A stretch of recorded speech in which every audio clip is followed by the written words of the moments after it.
we have a tendency to embrace our limitations more readily than we embrace our possibilities.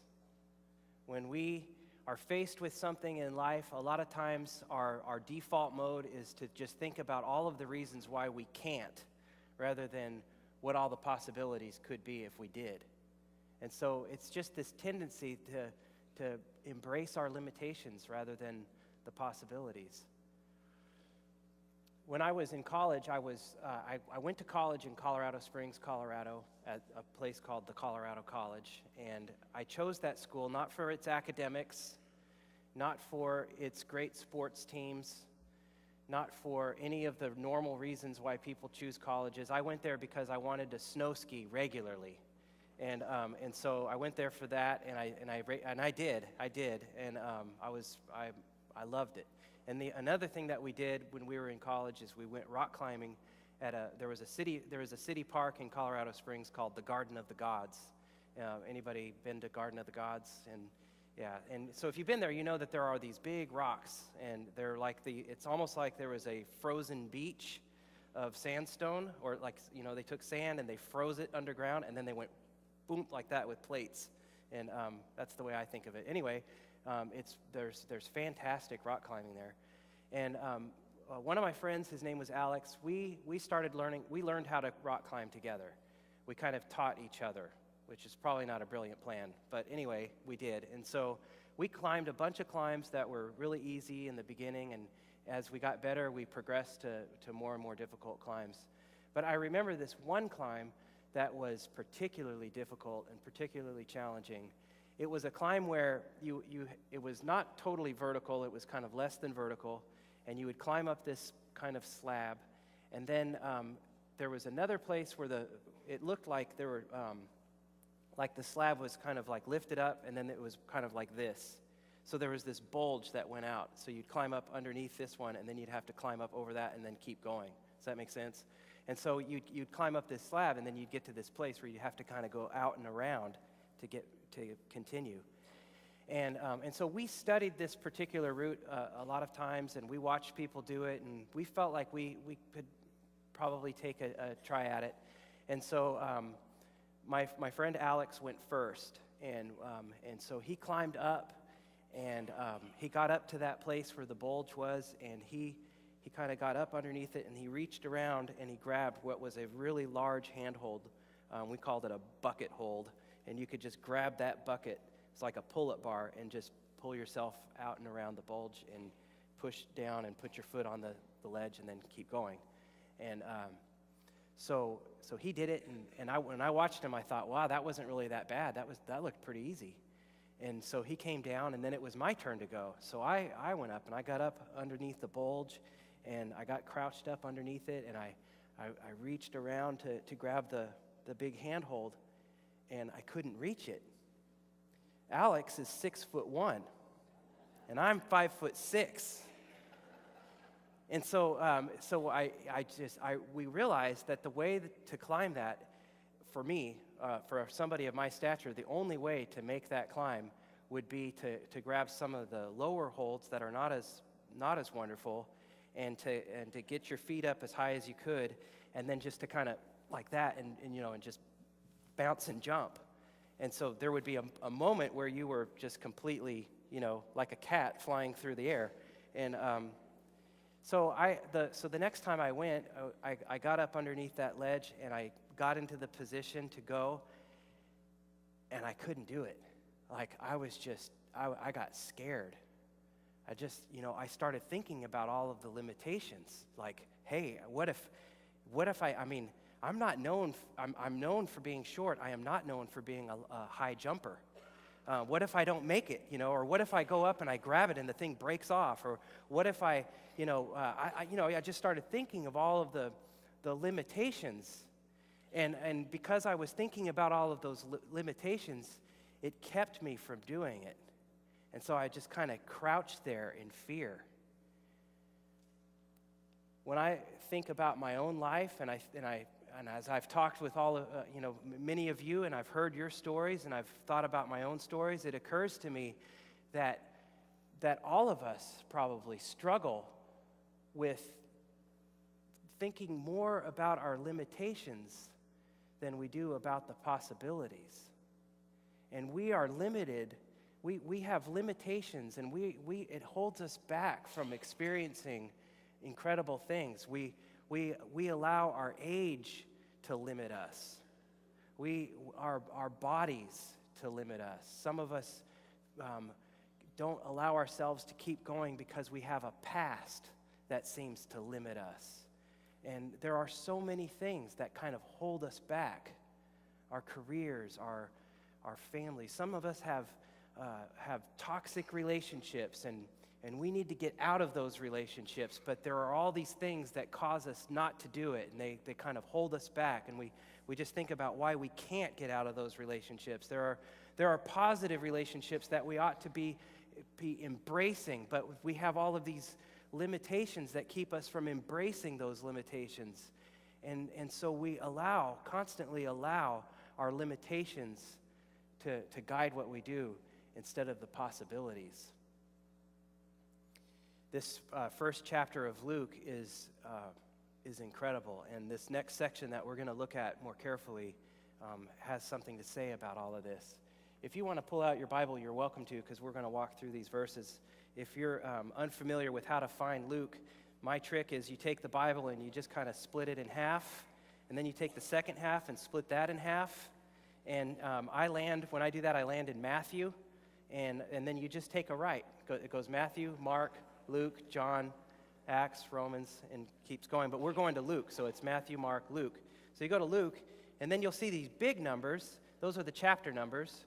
And then there are little tiny numbers that are within the sentences. We call those verses. And so the little number would tell you the verse number. So it's Luke chapter 1, verse 26 is where we're going. And so when we read there, this is what it says. We're just picking up from where we left off. Last week we were talking about Zechariah and how Zechariah went into the temple, and this angel Gabriel came and visited him and told him that his wife Elizabeth, who was up in age, was going to have a baby, and he didn't believe it. And so because of that, he was unable to speak. And so for the rest of her pregnancy, he was unable to speak, and finally he was able to speak. And we talked about how important it is in the season of Advent to get quiet, because really the inability to speak can be a gift, and it was for Zechariah, because his very first words when he did speak after all those months was, "Blessed be the Lord of Israel." And so today we continue on, and if you didn't get to hear that sermon, you can go online to our website, click on Recent Sermons, and you can watch the sermon. So in verse 26, it says, in the 6th month, and that's of Elizabeth's pregnancy, Zechariah's wife, in the 6th month, the angel Gabriel, same angel that visited Zechariah, was sent by God to a town in Galilee called Nazareth. And so we're going to pause right there, because it's important for us to get a sense of Nazareth. They wouldn't mention Nazareth if it wasn't important to the story. Nazareth was not a place that was on a major highway. It was not a place that was located on a major waterway. It was a place that was tucked away, sort of isolated and hidden from everything else. And the reason why people would move to Nazareth was because they were trying to get away. They were trying to get away from everything that was going on. The Romans were occupying Israel at this time, and when they occupied Israel, they brought with them all of their Roman culture, which was totally almost 180 degrees from what the Jewish culture was and what the Jewish practices were. And so if a person was trying to raise their kid in a place where they could raise their kid without all of those poisoning influences, Nazareth would be a good place to do it. And so it's possible that that's why they were there, and they were very faithful people. But the other thing about Nazareth is that there is this Hebrew word netzer, N-Z-R, netzer, and it means offshoot. And Nazareth has that N-Z-R in it. And so really you could probably, the Hebrew for Nazareth would be something in our language like offshoot. So you can imagine a place called Offshoot, Texas, right? It would be probably just down the road from, say, Cut and Shoot or something. And so the angel Gabriel visits this tucked away place that is not a major city, and it is offshoot. It is just a little nothing of a place. There's only like 300 people living there at the time of when this happens. And so the angel Gabriel goes to this place that's, not very important. And it says in verse 27, this angel was sent by God to a virgin engaged to a man whose name was Joseph of the house of David. The virgin's name was Mary. Now, Mary, if she was engaged, most likely, given the culture of that time, most likely she would have only been 13 or 14 years old. She was a young teenager. She had just, she hadn't done anything in her life yet. She was just a teenager, a young teenager. And so this angel Gabriel, an angelic being, a divine being, visits this young teenage girl in a place that should be called offshoot Israel. And when the angel gets there, says to her, "Greetings, favored one, the Lord is with you." Greetings, favored one, favored one. This teenage girl living in this middle of the nowhere place is favored. Greetings, favored one, the Lord is with you. But she was much perplexed by his words and pondered what sort of greeting this might be. She ponders this greeting. Now, the word pondered here could also have been interpreted from the Greek as argues. She argues in her mind about what he has just said. Am I really favored? How can I be favored? I'm not favored. What does he mean, favored? Am I favored? Am I not favored? How could I possibly be favored? I'm just a young girl. I haven't done anything. I'm not even married. I live in this podunk little town. What sort of greeting might this be? She's debating about it. She's arguing with herself. The angel said to her, "Do not be afraid, Mary, for you have found favor with God." You have. Whether you believe it or not, you have found favor with God. You may not have done anything to earn God's favor, but you have found favor with God. And you know what? That same exact message is true for us in this room. There is nothing you and I can do to earn God's favor, but God does favor us. God is especially fond of every single one of you. God is especially fond of every person on planet Earth because we are all God's children. And so he says to Mary, you are favored. You have found favor with God. And then he continues, he says, "And now you will conceive in your womb and bear a son, and you will name him Jesus. He will be great and will be called the Son of the Most High, and the Lord God will give to him the throne of his ancestor David." And at this point, I'm sure that Mary is going, what? Excuse me? I'm just still kind of debating about this whole favored thing, and now you're telling me that I'm going to get pregnant.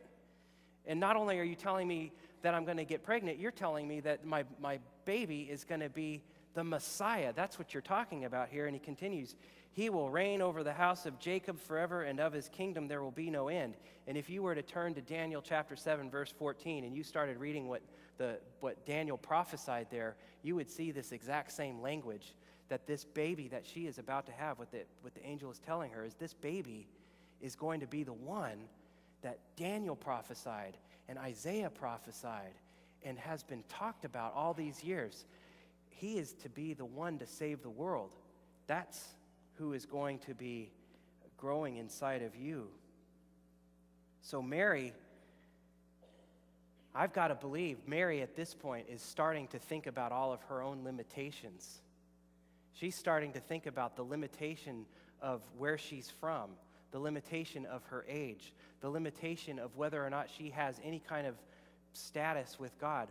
She has, and really, I mean, let's just get plain and obvious here.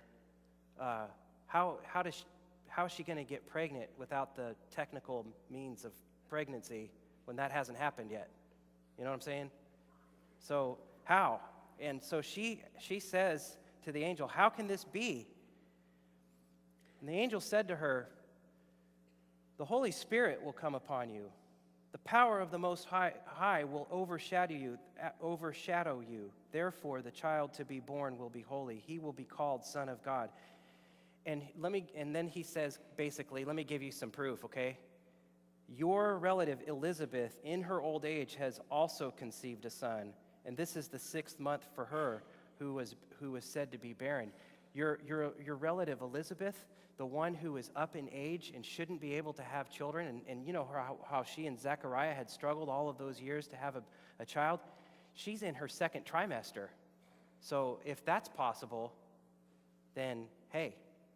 And so the angel continues and says, this is the 6th month for her who is said to be barren, for nothing will be impossible with God. Nothing will be impossible with God.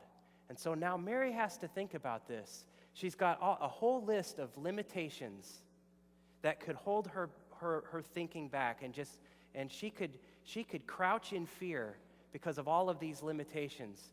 She's got all of these limitations, but the angel has just said to her, hey, look, nothing will be impossible with God.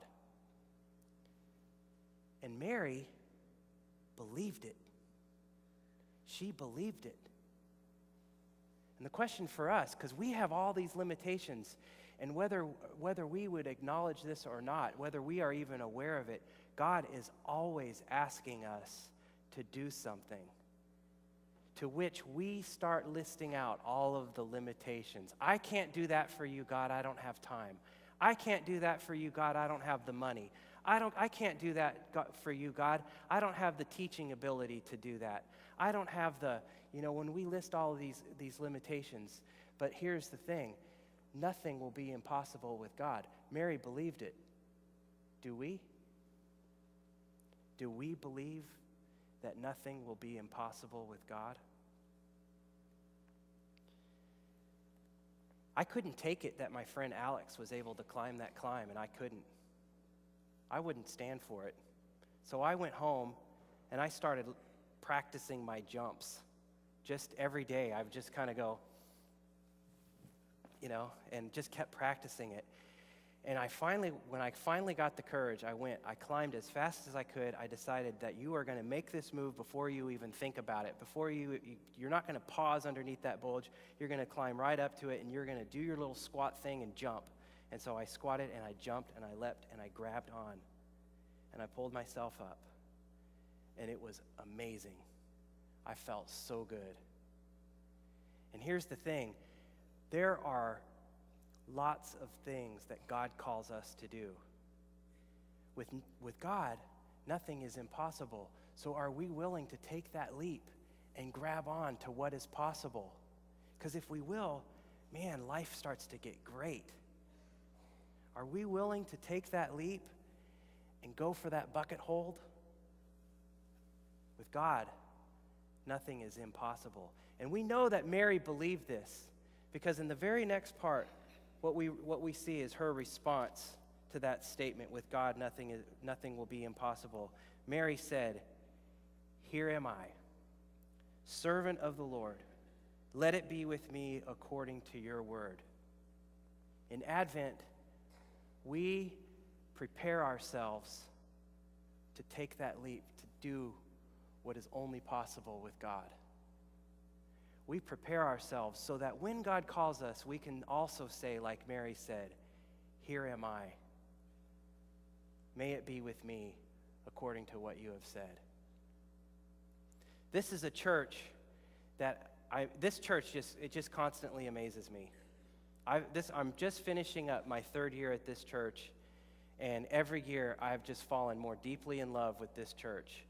I love this church, and what I love about this church is that this is a church that believes nothing will be impossible with God. This is a church that is willing to leap and grab on to what is possible. And I've seen it ever since I got here. This past year has been particularly inspiring because at the very beginning of the year, one of the things that happened was that the people who run the Society of St. Stephen office made a very, very, just a huge decision. At that time, we were not servicing, by the way, if you're not familiar with what Society of St. Stephen is, that's our assistance ministry. People come from the community. We give food, we give some assistance, and it's a vibrant ministry, and it's very needed in this community. And so last year we decided we were not servicing all of the zip codes in Pasadena, but I think it was last January that we decided we would go ahead and make that move. And it was a leap of faith because we weren't sure if we could handle it. Well, we're not only handling it, we're thriving. Our food is overflowing the shelves in our office. We had to open up a whole new room. We had already expanded into several rooms to create a much larger space. And we are serving so many people. And I'm telling you, money just keeps coming to it. It's incredible how God is just being faithful to supporting that. But it all started because there were people in this church who said, nothing will be impossible with God. And yes, there are limitations, but we're just going to go for it. And it's been wonderful. And I've seen other examples of that throughout this year. It was incredible to me that this church was willing to move the contemporary service from the gym into this space, and how it's worked out. It's been beautiful. It's been wonderful. I also saw it when we rolled out the vision statement, and God started bringing to us children from our community, from Miller Intermediate School, and we embraced those children, and they are learning about the Lord, and it's just this wonderful ministry that's grown out of that vision. And I think about the future, and I just think nothing will be impossible with God. Not with these folks, because these are folks who are willing to leap for what is possible. These are folks who are willing to let God lead them. And so the question for us is how will we take the example of our own church and live that out in our own individual lives? Where might God be calling you in places and in ways that would take you beyond those limitations, things that would seem impossible?